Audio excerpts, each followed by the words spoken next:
जय Hind. Technical study 0.2 में आप सभी का स्वागत है। आज हम जीके के कुछ महत्वपूर्ण क्वेश्चन को हल करने जा रहे हैं, जो कि अलग अलग कम्पिटेटिव एग्जाम तथा सामान्य जानकारी के लिए बहुत ही महत्वपूर्ण है। चलते हैं हम पहले क्वेश्चन पर। पहला क्वेश्चन है, भारत और श्रीलंका के बीच में कौन सी जलसंधि स्थित है। भारत और श्रीलंका के बीच में स्थित जलसंधि की अगर हम बात करते हैं तो यह पाक जलसंधि स्थित है। ओके, अगर हम जलसंधि की बात करते हैं तो जलसंधि उन स्थानों को कहा जाता है जहाँ पर दो स्थल भाग अलग होते हैं और दो जल भाग मिलते हैं। पाक जलसंधि की बात करते हैं तो यहाँ पर भारत और श्रीलंका दो स्थल भाग अलग हो रहा है, बंगाल की खाड़ी और अरब सागर दो जल भाग क्या हो रहा है, मिल रहा है। ओके, भारत के पूर्व में अगर बात करते हैं तो भारत के पूर्व में बंगाल की खाड़ी स्थित है यहाँ पर। और भारत की अगर हम पश्चिम दिशा की बात करते हैं तो यहाँ पर अरब सागर स्थित है। और भारत की अगर हम दक्षिण दिशा की बात करते हैं तो यहाँ पर हिंद महासागर स्थित है। ओके, नेक्स्ट क्वेश्चन पे चलते हैं। नेक्स्ट क्वेश्चन है, पूर्ण रूप से भारत में स्थित सबसे ऊंची पर्वत चोटी कौन है। ओके, भारत में पूर्ण रूप से स्थित सबसे ऊंची पर्वत चोटी की अगर हम बात करते हैं तो यह कंचनजंगा है। ओके, कौन है, कंचनजंगा, जो कि सिक्किम राज्य में स्थित है। पर्वत चोटी की अगर हम बात करते हैं तो पर्वत चोटी जो पर्वत का ये जो नुकीला भाग होता है इसको पर्वत चोटी कहा जाता है। अगर हम एवरेस्ट की बात करते हैं तो एवरेस्ट जो है वह विश्व का सबसे ऊंचा पर्वत चोटी है। और अगर केटू गाडविन आस्टीन की बात करते हैं तो यह भारत का सबसे ऊंचा पर्वत चोटी है, लेकिन यह पीओके में स्थित है। नंदा देवी की अगर बात की जाए तो यह उत्तराखंड की सबसे ऊंची पर्वत चोटी है। विश्व की सबसे ऊंची चोटी एवरेस्ट, जो कि भारत के उत्तर पूर्व दिशा में नेपाल में स्थित है। नेपाल में एवरेस्ट को सागर माता के नाम से जाना जाता है।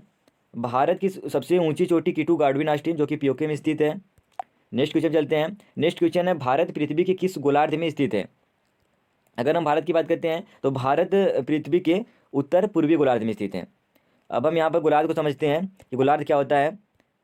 गोलार्ध को समझने के लिए सबसे पहले आपको समझना पड़ेगा latitude line and longitude line, यानी अक्षांश रेखाएं और देशांतर रेखाएं।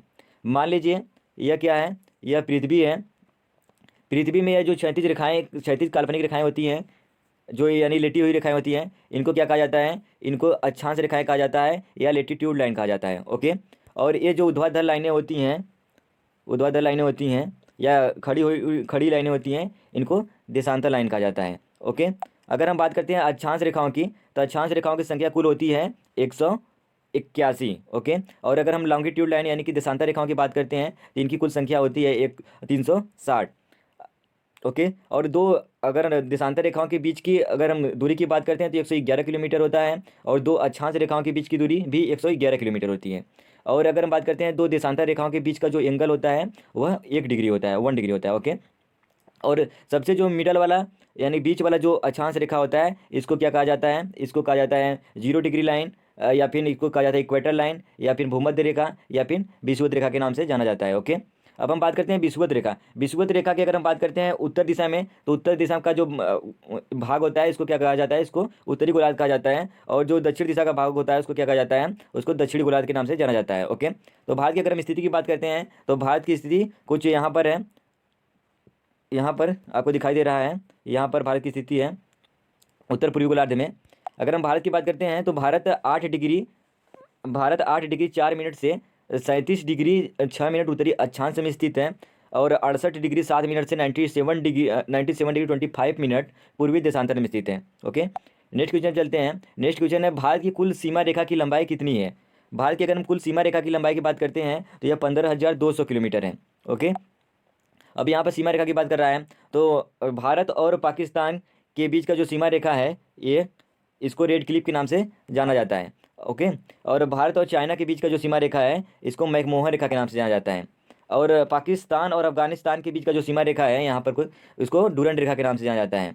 ओके, और भारत की अगर बात करते हैं तो भारत सबसे लंबी सीमा रेखा किसके साथ बनाता है, बांग्लादेश के साथ बनाता है, जिसका कि कुल लंबाई कितना है तो 4,096 किलोमीटर है। ओके, और अगर हम बात करते हैं सबसे छोटी सीमा रेखा की तो सबसे छोटी सीमा रेखा जो बनाता है वो यहाँ पर अफगानिस्तान के बनाता है, जिसकी कुल लंबाई कितनी है 106 किलोमीटर। ओके, अगर हम बात करते हैं तट रेखा की लंबाई की तो तट रेखा की जो लंबाई है अंडमान निकोबार द्वीप समूह एवं लक्षद्वीप सहित इसकी कुल लंबाई है 7,516 किलोमीटर। ओके, भारत के उत्तर से दक्षिण तक का जो विस्तार है वह 3,214 किलोमीटर है, यानी कि जम्मू कश्मीर से तमिलनाडु के बीच का जो दूरी है वह कितना है तो वह 3,214 किलोमीटर है।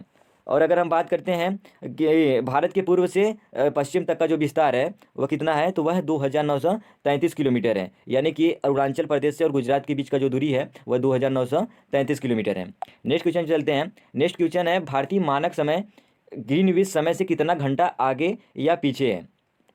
तो यहाँ पर भारतीय मानक समय की बात की जा रही है, तो यह ग्रीनविच समय से 5.5 घंटा क्या है, आगे होता है। ओके, अब हम ग्रीनविच समय की अगर बात करते हैं तो ग्रीनविच समय यानी कि जो 0 डिग्री देशांतर रेखा होती है इसको क्या कहा जाता है, इसको ग्रीनविच रेखा कहा जाता है। ओके, और इसके क्या होता है, इससे जो भारतीय मानक समय है 5.5 घंटा क्या होती है, आगे होती है। ओके, अब हम ग्रीनविच समय को देख लेते हैं।